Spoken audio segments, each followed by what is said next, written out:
Los Angeles America का एक शहर और साल 1899। संत परंपरा के संत स्वामी विवेकानंद उस समय लॉस एंजलिस में थे। एक अमेरिकन ने स्वामी जी से पूछा, Swami ji, how are you Swami ji? Swami ji ने उत्तर दिया, मैं अच्छा हूं, बहुत अच्छा हूं।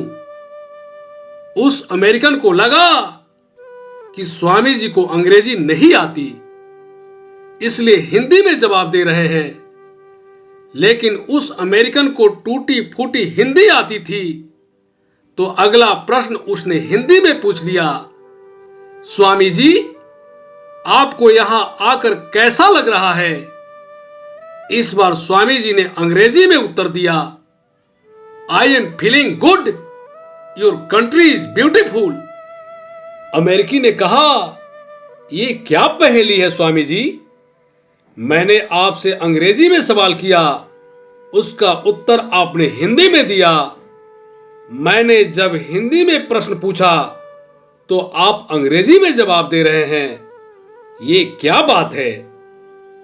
फिर स्वामी जी मुस्कुराए और बोले, जब तुमने अपनी मातृभाषा में प्रश्न किया तो मैंने अपनी मातृभाषा में उत्तर दिया, लेकिन जब तुमने मेरी मातृभाषा का सम्मान करते हुए हिंदी में प्रश्न पूछा तो मैंने तुम्हारी मातृभाषा का सम्मान करते हुए अंग्रेजी में उत्तर दिया। 123 साल हो गए इस घटना को हुए, लेकिन स्वामी जी की कही हुई बात समझने में हम आज तक असमर्थ हैं। आज तक ये समझ नहीं पाए कि ओछी और छोटी राजनीति का पहला षड्यंत्र यही है कि हम टुकड़ों में बांट दिया जाए, कभी जाति के नाम पर, कभी क्षेत्र के नाम पर, तो कभी भाषा के नाम पर। अपने स्वार्थ सिद्धि के लिए टुकड़ों में बांटकर राज करना, राजनीति करना राजनेताओं की मजबूरी भी है, क्योंकि उन्हें पता है हमें तोड़ना और बांटना सबसे आसान काम है। अब हमें तय करना है कि क्या हम राजनीति के निहित स्वार्थों की भेंट चढ़ जाएंगे, बट जाएंगे, कट जाएंगे, या फिर कह देंगे कि हम कांटे से नहीं कटते, हम बांटे से नहीं बटते। नदियों के पानी के सामने आरी व कटारी क्या। नमस्कार, आज 14 सितंबर है, राष्ट्रीय हिंदी दिवस। खुशी के इस पावन अवसर पर मैं doctor Chhotelal Gupta, assistant professor, मेरे पूरे भारतवासियों को ढेर सारी शुभकामनाएं। मैं हिंदी भाषा के एक शिक्षक होने के नाते आज मुझे विशेष गर्व की अनुभूति महसूस हो रही है, क्योंकि जिस भाषा में लोट लोट कर बड़ा हुआ मैं, हाथ पकड़कर चलना उठना बैठना सीखा, आज उसी भाषा का शिक्षक भी हूं। और आज उस भाषा का मान सम्मान और आदर पूरी दुनिया में फैलते जा रहा है। आज पूरी दुनिया में हिंदी बोलने और समझने वालों की संख्या 80 करोड़ से ज्यादा है। 1971 से 2011 के बीच सिर्फ 40 वर्षों में हिंदी बोलने वालों की गिनती 161% बढ़ी है, 161%। ये सब आंकड़े 11 साल पहले के हैं। नई जनगणना के आंकड़े आने दीजिए। हिंदी की लोकप्रियता और ताकत ही नहीं, सभी भाषाएं बोलने वालों में हिंदी की स्वीकार्यता भी बढ़ी हुई मिलेगी, ये मेरा अटल विश्वास है। हिंदी को संयुक्त राष्ट्र संघ की आधिकारिक भाषा के रूप में मान्यता मिलना भी यह प्रमाणित करता है कि हिंदी एक विश्व भाषा बन चुकी है, क्योंकि हिंदी बोलने और समझने वालों की संख्या संसार में तीसरी है। प्रत्येक 10 जनवरी को विश्व के लगभग 180 देशों में विश्व हिंदी दिवस मनाया जाता है। भाषा सिर्फ एक कम्युनिकेशन का माध्यम नहीं है, हर भाषा की तार उसकी संस्कृति, साहित्य और इतिहास से भी जुड़ते हैं। दुनिया की सभी भाषाओं का अपना एक विलक्षण सौंदर्य है, उनकी खूबसूरती है। हम हर भाषा का सम्मान करते हैं, सबको प्रणाम करते हैं, लेकिन ये कहाँ लिखा है कि अपनी भाषा, अपनी संस्कृति को बड़ा बनाने के लिए पहले मैं आपकी भाषा, आपकी संस्कृति को छोटा सिद्ध करूं। हिंदी बोलने वाले सिर्फ पानी पूरी बेचते हैं। इतनी ओछी और छोटी सोच आती कहां से है? मैं फिर भी चुप रह जाऊं कि आपने मेरी मां हिंदी का अपमान किया, लेकिन मेरी दादी मां तमिल को इज्जत दे दी। यहां तो तमिल को भी सम्मान नहीं दिया जा रहा। यहां हिंदी की तुलना में अंग्रेजी को श्रेष्ठ बताया जा रहा है। अमेरिकी विचारक वाल्टर केनिंग कहते हैं, किसी विदेशी भाषा का किसी स्वतंत्र राष्ट्र की शिक्षा और राजकाज की भाषा होना उस राष्ट्र की सांस्कृतिक दास्ता, सांस्कृतिक गुलामी का सबसे बड़ा उदाहरण है। आज मुझे क्रांतिकारी पिता स्वामी दयानंद सरस्वती का यह कथन याद आ रहा है, भूल करना बुरा नहीं है, भूल करते रहना बुरा है। जाने अनजाने मैं और आप भाषा के नाम पर बंटने का भूल करते चले आ रहे हैं। यूरोप का पूरा नक्शा देख लीजिए, 40 से ज्यादा देश है यूरोप में। अनेकता में एकता बनाकर एक साथ रह सकते थे, लेकिन रह नहीं पाए, खंडित हो गए, टुकड़े टुकड़े हो गए, बिखर गए। इसी भाषाई पाखंड के मिथ्या मोह में क्या हम सभी यही चाहते हैं कि भारत के साथ भी कुछ ऐसा ही हो? जी नहीं, बिल्कुल नहीं। क्या हिंदी राष्ट्रभाषा है?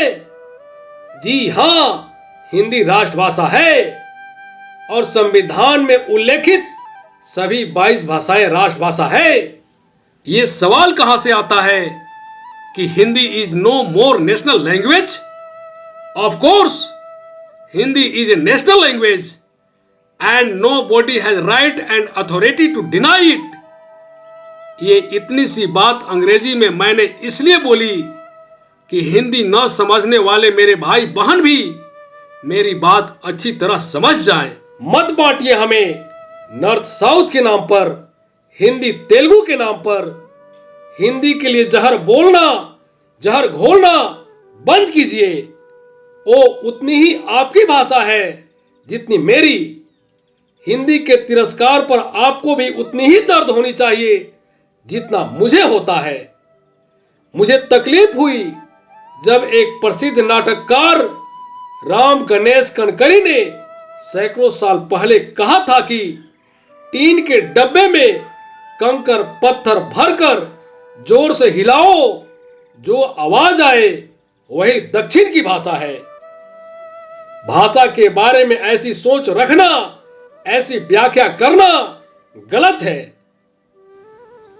भाषाई विवाद का इतिहास साल 1835 यही वह साल था जब हिंदी को अंग्रेजी भाषा के कसौटी पर कमतर आंका गया था, इंफीरियर लैंग्वेज कहकर अपमानित किया गया था।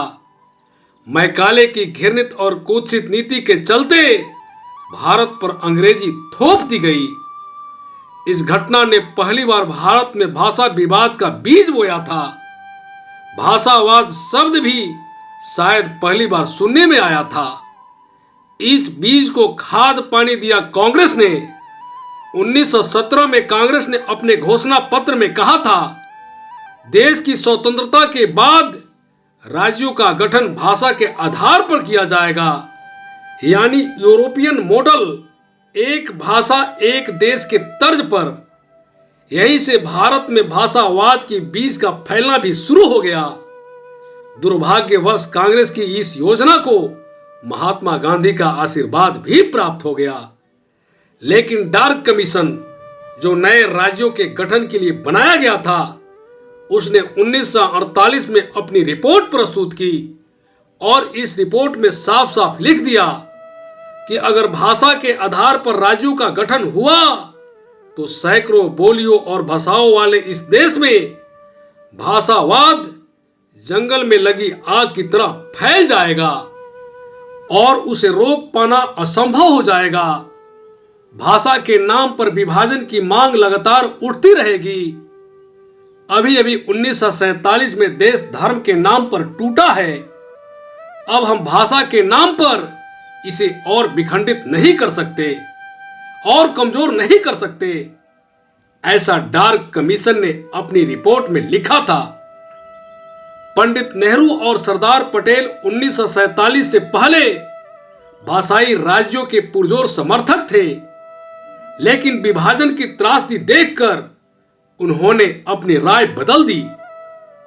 फिर भी 1953 में भाषा के आधार पर पहला राज्य बना आंध्र प्रदेश, और इसके बाद भाषा के आधार पर एक के बाद एक कई राज्य बनकर सामने आए। महाराष्ट्र, गुजरात, पंजाब, हरियाणा, मेघालय, मणिपुर, त्रिपुरा, मिजोरम इत्यादि। बात वही खत्म हो जाती तब भी ठीक था, लेकिन आज भी आए दिन ऐसी मांगे उठती रहती है। देश जितना भाषा के नाम पर बढ़ता जा रहा है, भाषाओं के बीच, समाज के बीच वैमनस्य और क्षेत्रवाद उतना ही बढ़ता ही जा रहा है। हमें सीखना चाहिए इंडोनेशिया से।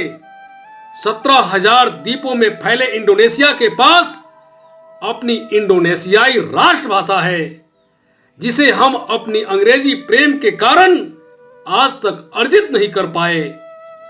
भारतेंदु हरिश्चंद्र लिखते हैं, निज भाषा उन्नति है सब उन्नति को मूल, बिनु निज भाषा ज्ञान के मिटत न हिय को सूल। अंग्रेजी पढ़ के जदपि सब गुण होत प्रवीण, पै निज भाषा ज्ञान बिन रहत हीन के हीन। एक बार महात्मा गांधी ने भी कहा था, जैसे ब्रिटेन में अंग्रेजी बोली जाती है और सारे कामकाज अंग्रेजी में होते हैं, वैसे ही हिंदी को हमारे देश में राष्ट्रभाषा का सम्मान मिलना चाहिए। भाषाएं और मताएं छोटी या बड़ी नहीं होती, सिर्फ मेरी और तुम्हारी होती है। तुम्हारी मां तुम्हारे लिए पूज्य है, मेरी मां मेरे लिए पूज्य है, लेकिन कभी हम और तुम आमने सामने आ गए तो अच्छा होगा। तुम मेरी मां के चरण छूकर आशीर्वाद लो, मैं तुम्हारी मां के चरण छूकर आशीर्वाद लूं। आपने बड़े धैर्य और बड़े ध्यान से सुना, धन्यवाद।